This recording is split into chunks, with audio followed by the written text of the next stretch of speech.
A nação de Israel, ela viveu a prática do sacerdócio no templo, primeiro no tabernáculo, depois no templo, e basicamente eram essas três coisas, né? Templo, sacerdote e sacrifício. Templo, sacerdote e sacrifício. Então o animal era oferecido, o sangue desse animal era oferecido a Deus para o pagamento dos pecados do povo, primeiro do sacerdote que oferecia e depois do povo. E essa prática, ela parte exatamente da ideia que Deus implantou na saída do povo de Israel do Egito. Todo crente sabe que Moisés foi convocado para liderar a saída do povo de Israel, que estava no Egito há bastante tempo, e aí providenciaram-se as pragas, e a última praga, a 10ª praga, que foi a morte dos primogênitos dos egípcios, homens e animais. E aí foi dada a ordem: olha, você mata um cordeiro, passa o sangue nos umbrais das portas das casas de vocês, o anjo da morte vai passar, e quando ele vê o sangue na porta da casa, ele não vai entrar, não vai matar o primogênito dessa casa. Agora, na casa que não tiver o sangue, ele vai entrar e matar. E aí a carne daquele cordeiro precisava também ser comida, e assim os israelitas fizeram. Aconteceu conforme foi prometido, e o faraó finalmente liberou a nação de Israel para sair de lá. Então, a partir daí começa essa prática de uma forma mais institucionalizada, porque, na verdade, quando a gente olha para Adão, a gente já vê Deus fazendo isso, matando um animal, um ser inocente, que precisa derramar o seu sangue sem pecado, para cobrir e pagar o pecado de um culpado, né? Sempre essa ideia estava na mente de Deus, mas a partir da saída de Israel do Egito, é instituído uma festa chamada Páscoa, né? O passar por cima, a ideia, né, do anjo da morte passar por cima do sangue, e quem tem esse sangue na sua casa, na sua vida, é livre, né, do castigo, é livre da morte, é livre da condenação. E aí, essa prática acontece de uma forma bem estabelecida, né? Uma vez por ano, na Páscoa, o sacerdote oferece esse sacrifício, e precisávamos assim de uma outra lição para mostrar como era a divisão do tabernáculo e do templo, tudo muito simples. Mas uma vez por ano o sacerdote entrava lá em um lugar chamado Santo dos Santos, que representava a presença de Deus, fazia todas as ofertas, e depois ele voltava, e aí só no ano seguinte. Isto acontece até o momento em que Jesus aparece, e vocês se lembram da passagem dos evangelhos, que João Batista, o precursor de Cristo, ele vê Jesus vindo, né? E ele estava já preparando as pessoas para receber a Cristo. Ele aponta para Jesus e diz assim: eis o Cordeiro de Deus que tira o pecado do mundo. Quer dizer, a prática de matar um cordeiro para oferecer o sangue dele, para tirar o seu pecado, na verdade, com Cristo, ela tem um grande cumprimento. Todo cristão sabe disso. João Batista diz com todas as palavras: eis o Cordeiro de Deus que tira o pecado do mundo. Então Jesus vem e ele acaba encerrando, digamos assim, essa prática de matar um animal para que o pecado das pessoas fossem pagos ou perdoados. Agora, por causa dessa tradição do templo, do sacerdote, do sacrifício, Deus também faz algo simples, mas bem interessante. 12 dos filhos de Jacó, né, que o nome foi mudado para Israel, são 12 homens, 12 descendentes que Deus usa. E quando eles entram, então, na terra de Canaã, a terra, ela é dividida em quantas partes?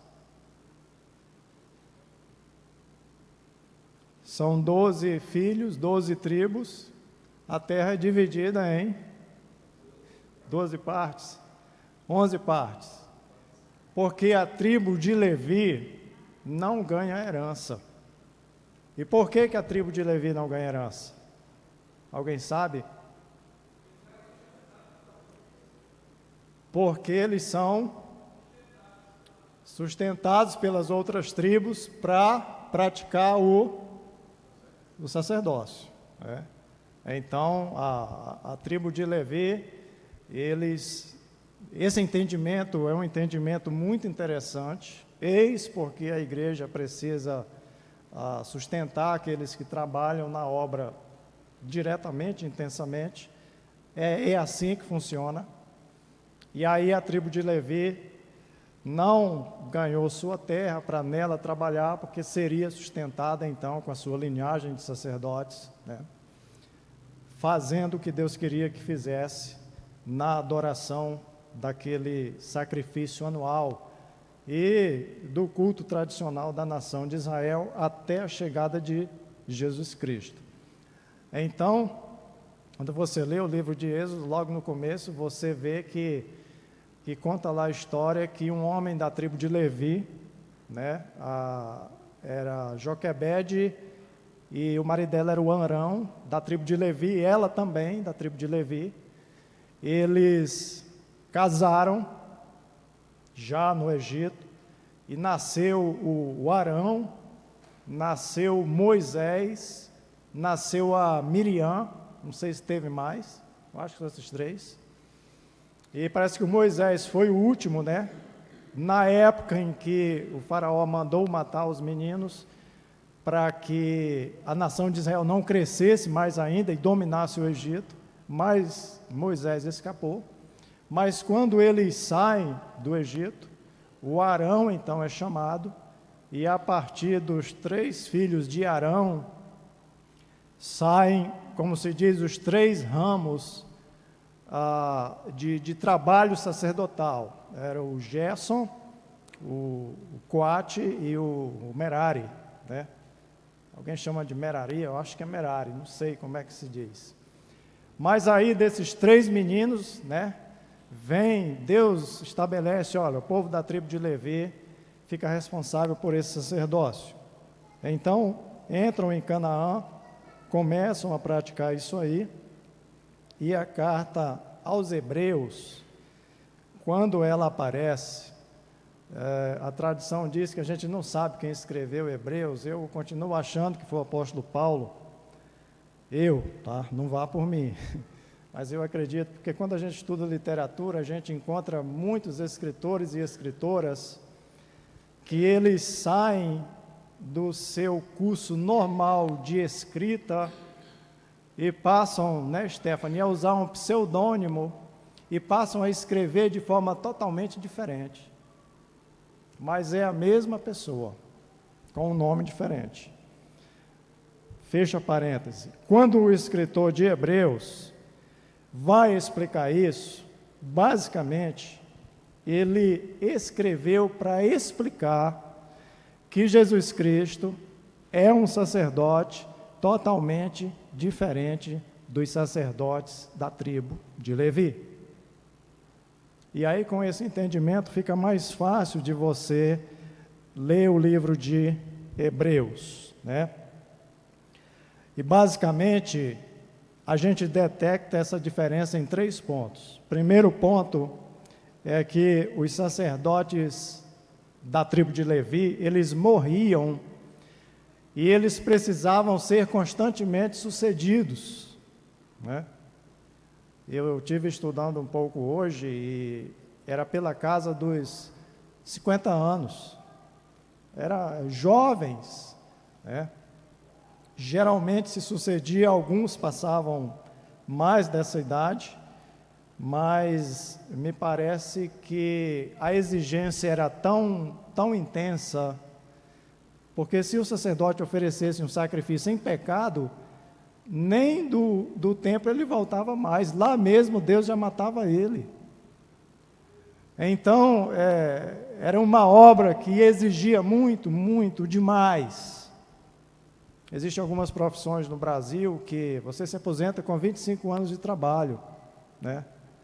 E já tem outras como a minha, que eu já vou para 40 e sei quantos anos de trabalho, e ainda estou querendo ficar um pouco mais. Mas essa profissão de servir a Deus, com toda a sua dedicação, seu cuidado, ela não é pequena. As pessoas pensam que ela é muito suave e fácil, mas não é. E geralmente hoje, por causa da obra de Cristo, aqueles e aquelas que servem a Deus, muitos vão até a morte, né? Apesar de ser uma missão bastante exigida e bastante pesada. Então, diferente dos sacerdotes levíticos, o sacerdote Jesus, ele não precisou ser substituído, né? Os sacerdotes levíticos morriam, eram substituídos. Em segundo lugar, eles ofereciam sacrifícios a Deus, primeiro pelos seus próprios pecados e depois pelos pecados do povo. Jesus Cristo, diz a Bíblia, ele ofereceu um único sacrifício para sempre. E ele não ofereceu sacrifício por si próprio. Mais esta diferença. E uma terceira diferença, eles ofereciam sacrifício todo ano. Jesus Cristo só morreu uma vez e resolveu a questão. Por isso que não há perda de salvação. Só precisou de um sacrifício do sacerdote Jesus Cristo. Então, Hebreus basicamente diz assim, olha, Jesus, o verdadeiro Cordeiro de Deus, que tira o pecado do mundo, é um sacerdote superior a todos os outros sacerdotes do programa da tribo de Levi, porque ele ofereceu um sacrifício só, de uma vez para sempre, e, portanto, ele pode salvar definitivamente quem invocar a ele. É um sacerdote tanto, né? É um sacerdote fenomenal, um sacerdote completo, um sacerdote muito acima do sacerdócio levítico, que era um sacerdócio tão sério que se você não fizesse direito, você morria. E o sacerdócio de Cristo vem, então, sendo muito superior a isso. Jesus é um sacrifício perfeito. Aliás, Jesus é a própria oferta, ele não oferece uma oferta fora de si, ele oferece a si mesmo. A Bíblia relata que o próprio Cristo disse, olha, eu vou entregar a minha vida porque eu quero entregar, é de livre e espontânea vontade.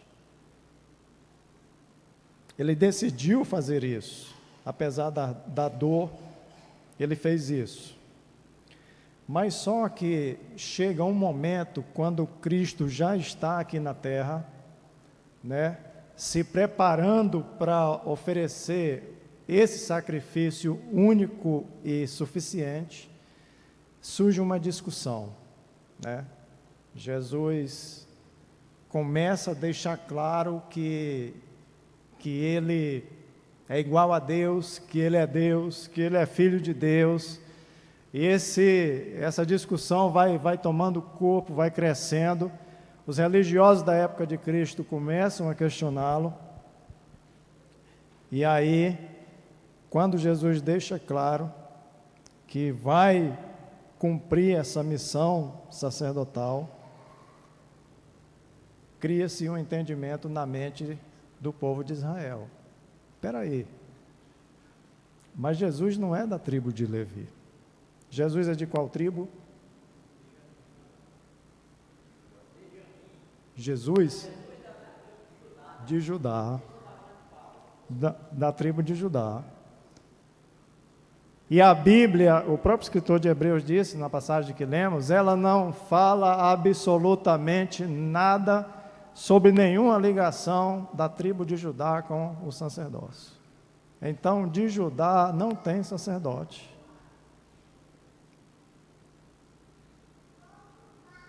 E aí, Jesus está o quê? Usurpando, então, esse trabalho, esse dever, essa autoridade. E aí o escritor de Hebreus vem e nas entrelinhas ele diz assim: é verdade, vocês têm razão.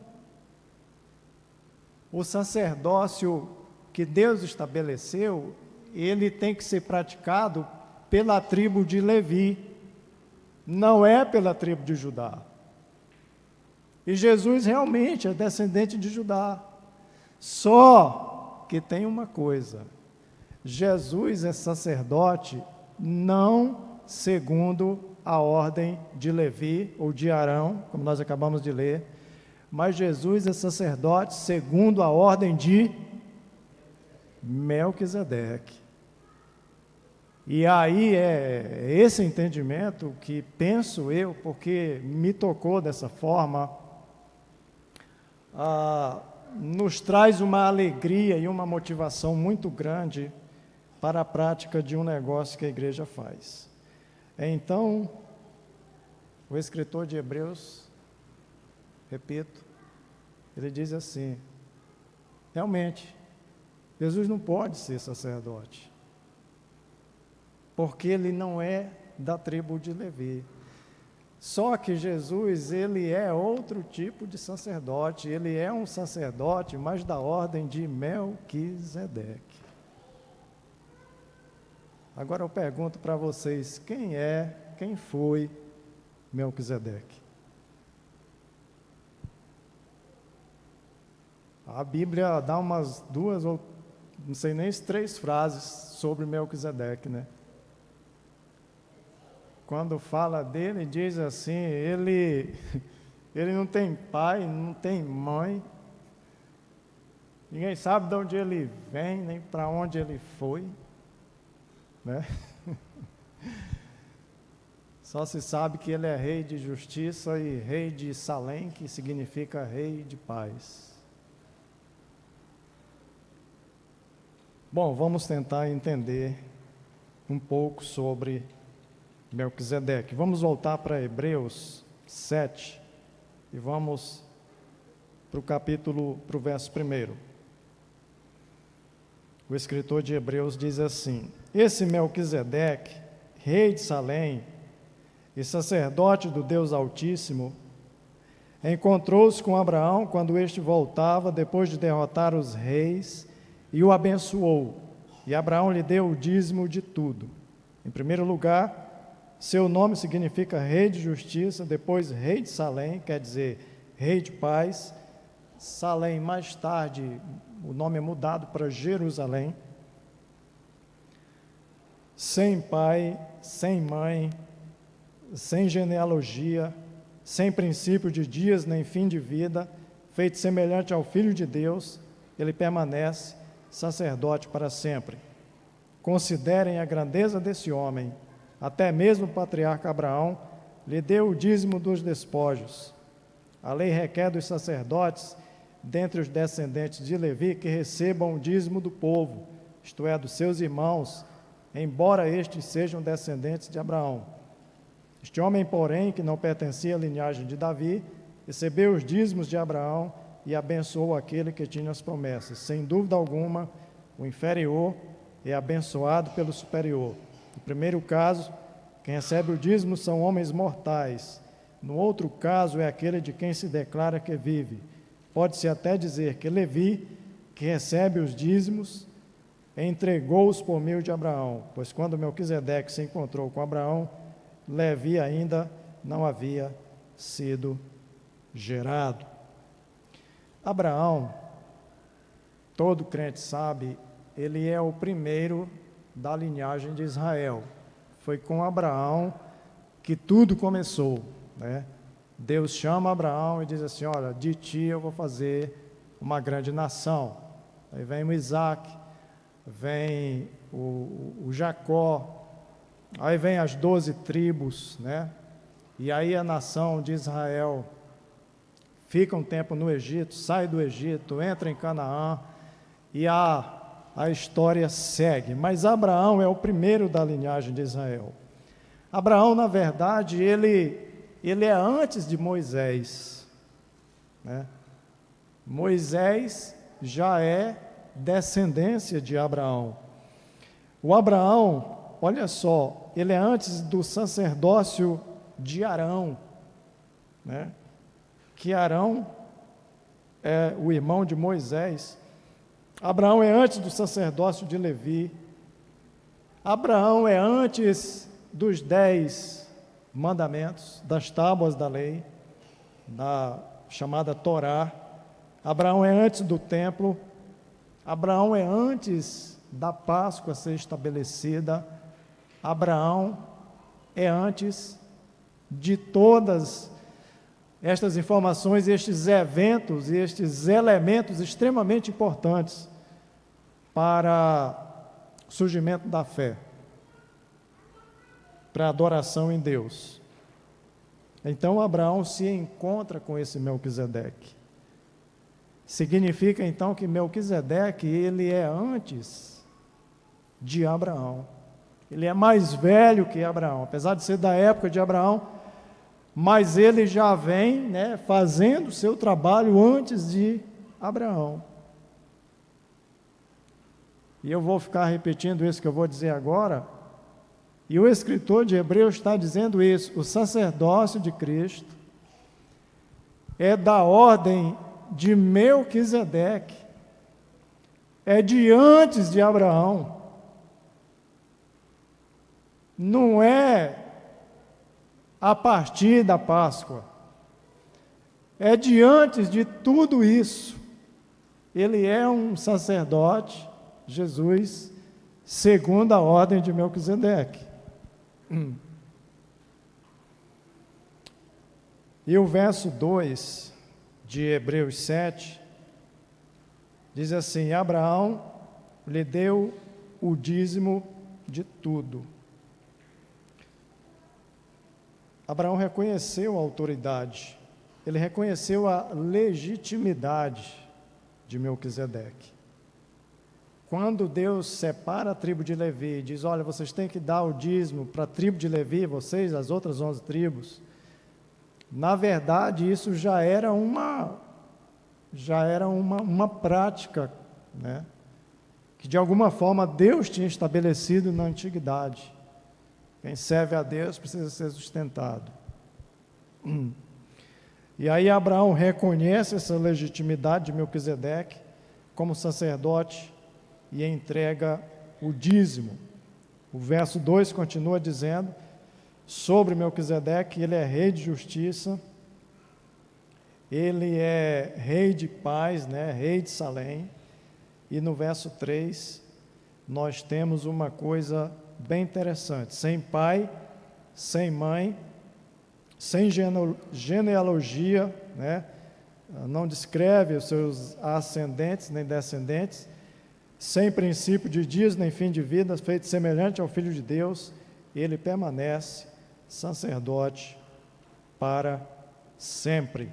E o verso 1 diz assim: este Melquisedeque, rei de Salém e sacerdote do Deus Altíssimo. Alguém se lembra como a gente chama Deus em hebraico? Deus Altíssimo em hebraico? Não? El Elyon. El Elyon. Deus Altíssimo, esse Melquisedeque, rei de Salém e sacerdote de El Elyon. Era assim como Deus era conhecido pelos pelos judeus. Deus Altíssimo, né? El Elyon. E como ele se tornou sacerdote do Deus Altíssimo? Vocês sabem? Ana Glaucia sabe. Sabe não? Então ela está certa, porque ninguém sabe. Como que Melquisedeque se tornou sacerdote do Deus Altíssimo? Ninguém sabe. Nós podemos apenas especular. Nós podemos apenas especular. Vamos voltar para a história de Adão. Adão teve quantos filhos? Alguém sabe dizer? Fala o nome de 3, né? Caim, Abel e Sete.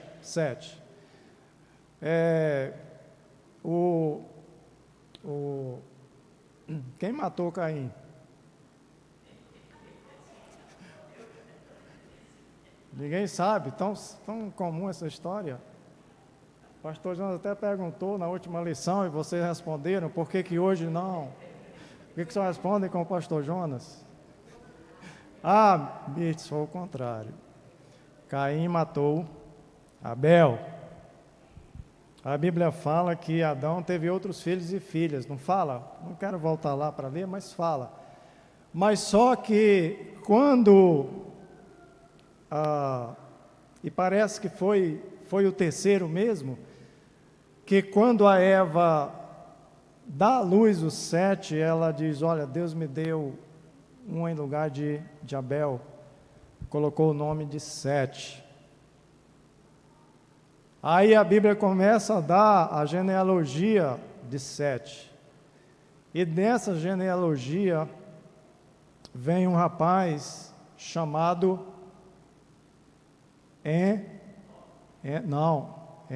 Enoque vem, mas Enos. E o que a Bíblia fala sobre Enos? Tem uma observação muito importante sobre Enos ali. Pode olhar na Bíblia se quiser. A Bíblia diz ali, com Enos, a partir dali, se começou a invocar o nome do Senhor. Muito provavelmente, esse Melquisedeque, ele é descendente desse homem, né? Vem o Enos e vem outros, chega até Noé, né? E com Noé, a humanidade diminui, fica só a família dele. Então, Noé foi quem passou, né, essa informação, essa prática. Porque quando Noé está selecionando os animais para entrar na arca, ele separa os animais puros de animais impuros. Já havia um conhecimento por parte de Noé dessa questão de pureza e de impureza. E você se lembra que o animal, para ser oferecido em sacrifício, ele precisava ser considerado um animal puro, sem defeito. Sem defeito. E aí, eu não quero entrar nesse mérito, porque você pode assistir estudiosos com alto grau de conhecimento para falar sobre isso, mas com o dilúvio, Deus não quis que determinadas espécies de animais continuassem a existir.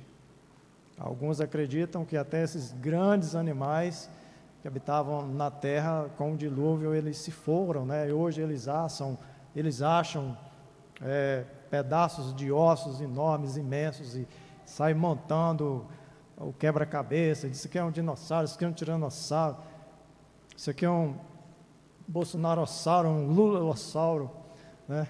E aí vão chegando às suas conclusões, mas eu não sei, deixo isso aí para vocês.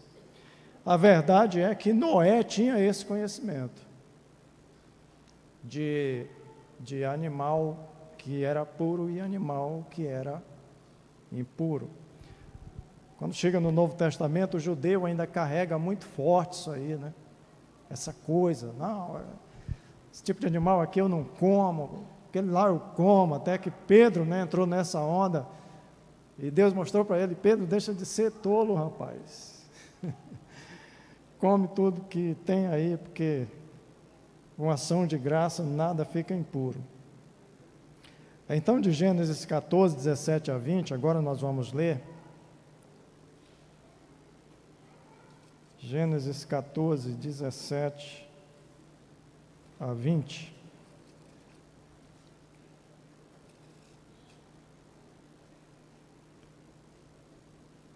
Diz assim a Bíblia, que é o que o escritor de Hebreus já falou. Voltando a Abrão da vitória sobre Quedorlaomer e sobre os reis que a ele se haviam aliado, o rei de Sodoma foi ao seu encontro no vale de Savé, isto é, o vale do rei. Então Melquisedeque, rei de Salém, sacerdote do Deus Altíssimo, trouxe pão e vinho e abençoou Abraão, dizendo: Bendito seja Abraão pelo Deus Altíssimo, Criador dos céus e da terra, e bendito seja El Elyon, que entregou seus inimigos em suas mãos. E Abraão lhe deu o dízimo de tudo. Melquisedeque, ele se apresentou para Abraão como sacerdote do Deus Altíssimo. E nessa apresentação, onde ele abençoa Abraão, ele oferece duas coisas para Abraão. Vocês perceberam o que ele ofereceu? Primeiro ele ofereceu ninguém sabe, poxa, acabamos de ler. Pão e vinho. Pão e vinho. Pão e vinho. Pão e vinho. Interessante, né? Pão e vinho. Pão e vinho é uma refeição, sim, comum mesmo, dessa de café da manhã, almoço ou janta? Sim ou não? Não, né? Não. Pão e vinho é mais uma cerimônia, né? É mais um cerimonial, é mais um simbolismo, é mais algo assim para você desfrutar daquele momento, né? De uma forma bem suave e respeitosa. Então, Melquisedeque, não deixar de falar por enquanto sobre pão e vinho, ele aparece de novo no Salmo 110 e verso 4. Dessa vez é Davi que fala sobre esse homem. Salmo 110, verso 4. O Senhor jurou e não se arrependerá. Tu és sacerdote para sempre, segundo a ordem de Melquisedeque. Davi, né, aqui tocado pela presença do Espírito Santo de Deus, ele acaba voltando lá ao nome desse sacerdote e ele falando, né, profetizando sobre Jesus Cristo, sobre o futuro. Ele diz assim: o Senhor jurou e não se arrependerá, tu és sacerdote para sempre, segundo a ordem de Melquisedeque. Quando você vai para João, vamos para João, capítulo 8, Evangelho de João,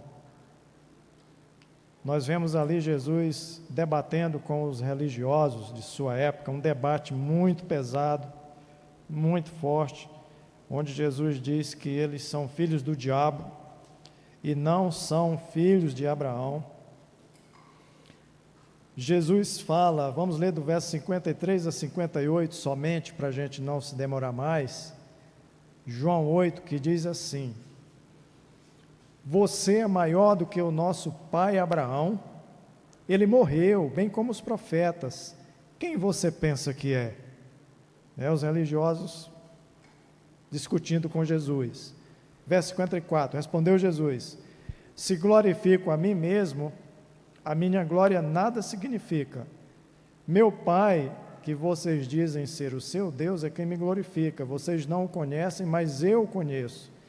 Se eu dissesse que não o conheço, seria mentiroso como vocês, mas eu de fato o conheço e obedeço a sua palavra. Abraão, pai de vocês, regozijou-se porque veria o meu dia. Ele o viu e alegrou-se. Disseram-lhe os judeus: você ainda não tem 50 anos e viu Abraão? Respondeu Jesus: eu lhes afirmo que antes de Abraão nascer, eu sou. Então eles apanharam pedras para apedrejá-lo, mas Jesus escondeu-se e saiu do templo. Os judeus dizendo que Abraão era o pai deles e eles estavam se engrandecendo, né? Eles sempre se autoelogiavam por serem descendentes de Abraão. E Jesus diz assim: olha, eu sou antes de Abraão. Antes de Abraão existir, eu já existia.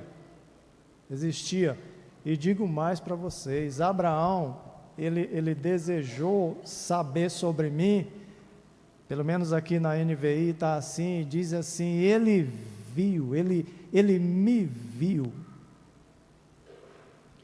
Agora aqui eu dou uma parada e quero deixar com vocês, porque li pelo menos 2 autores, e um diz que a interpretação deste verso está firmada, tem um certo entendimento, outro diz que há outro entendimento, e um terceiro diz que nesse encontro de Abraão com Melquisedeque, na verdade, ele pode ter ali visto Jesus Cristo. Não quero deixar isso assim como algo de certeza, porque eu não sei, né? Eu não sei, e noto que os estudiosos também se perdem um pouco. Mas quando Jesus diz assim: Abraão, pai de vocês, regozijou-se porque veria o meu dia, ele o viu e alegrou-se. Então Jesus, é como se ele dissesse: olha, Abraão me viu. E curioso que quando Jesus está perto da sua morte, ele chama os discípulos, ele reúne com todos à mesa, e ele oferece o quê? Pão e vinho. Pão e vinho. O que é que o pastor Jonas e os irmãos convidados oferecem para a igreja uma vez por mês, geralmente? O que é? Pão e vinho. Essa prática de oferecer pão e vinho é uma prática do sacerdócio segundo a ordem de Melquisedeque. A prática de oferecer um animal puro, o mais perfeito possível, para que o sangue dele seja aspergido e oferecido no Santo dos Santos, era uma prática do sacerdócio levítico. Quando Jesus veio, Jesus foi o sacerdote, Jesus foi a própria oferta, como se fosse o próprio animal que ali se oferece, se entrega, e é como ele dissesse: agora a nossa prática sacerdotal, o restinho de simbolismo que nós vamos praticar é com pão e vinho.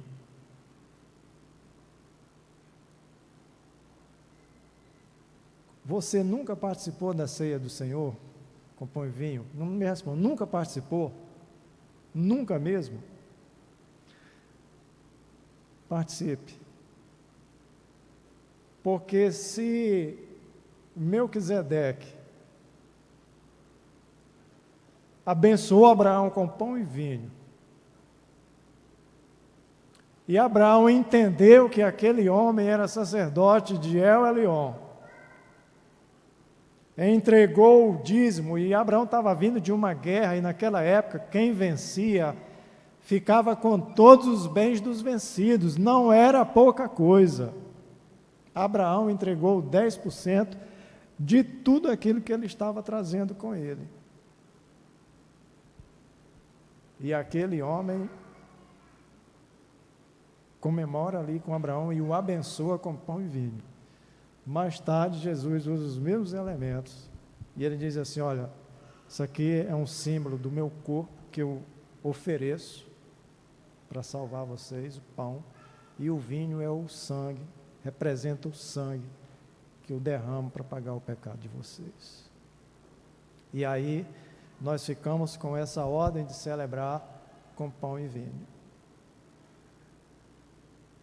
Agora, eu acho legal o seguinte: Abraão, a gente já viu que ele é antes de tudo, né? Antes de Moisés, antes da lei, antes de templo, antes do sacerdócio, antes de tudo.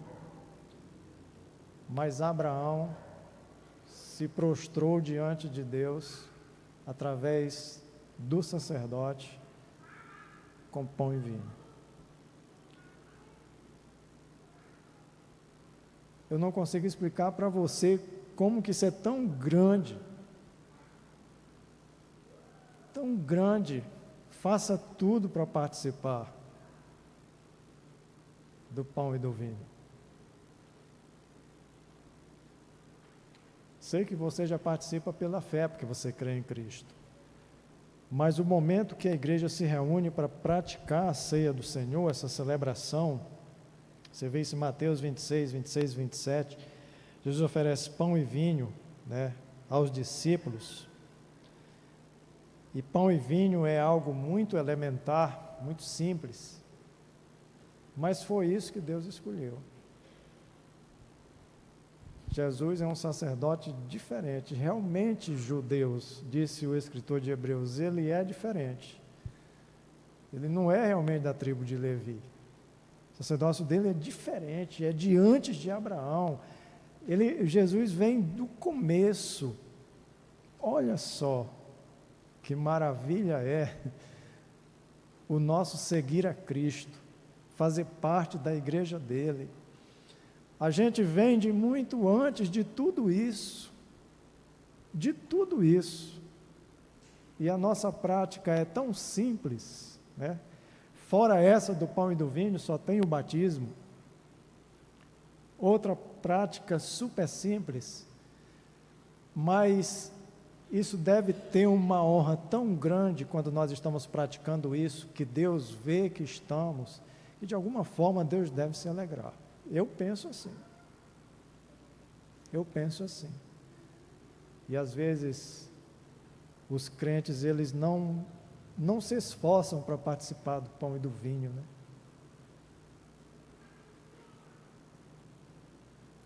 Não se esforçam. Meus irmãos, isso não é brincadeira não, isso é algo sério. Faça tudo para participar. E participar todas as vezes. Porque isso é grande, isso é fantástico, isso é fabuloso, isso é fora do normal, isso é fora do comum. Isso é uma bênção grande dentro da nossa prática de fé. O pão e o vinho. Eu gosto de Deus porque Deus é muito simples, né? Com todo o poder que Ele tem, Deus é simples demais. E eu sempre digo, a simplicidade é fascinante. Né? Simplicidade é algo muito bacana, é algo bom demais, muito bom. Às vezes nós andamos nos aviões mais luxuosos que existem, né? Seguros, nossos carros têm itens de segurança que você usa a vida inteira e nunca precisa desses itens. Graças a Deus, né? Nossas casas são seguras, né? Há planos de segurança acessível a todos. Tem a internet, tem a câmera, tem o alarme, né? Tem o vizinho que monitora a tua vida, que diz: ei, João, tem um ladrão aí do lado da tua casa.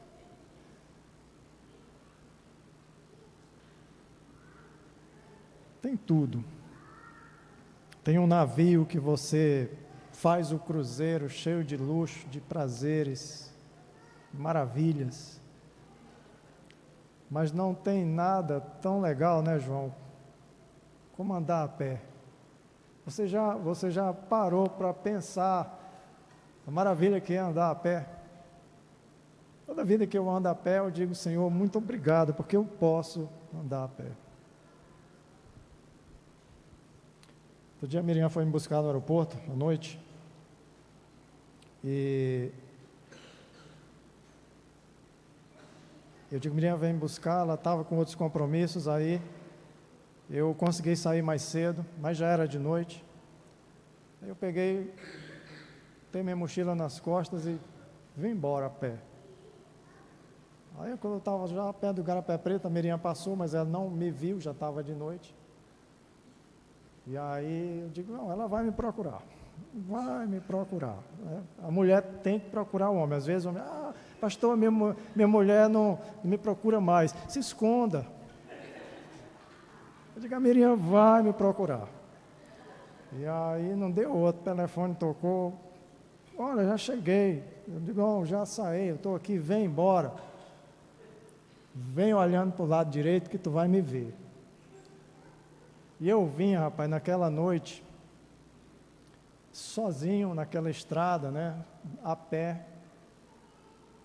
E eu maravilhado com essa bênção de andar.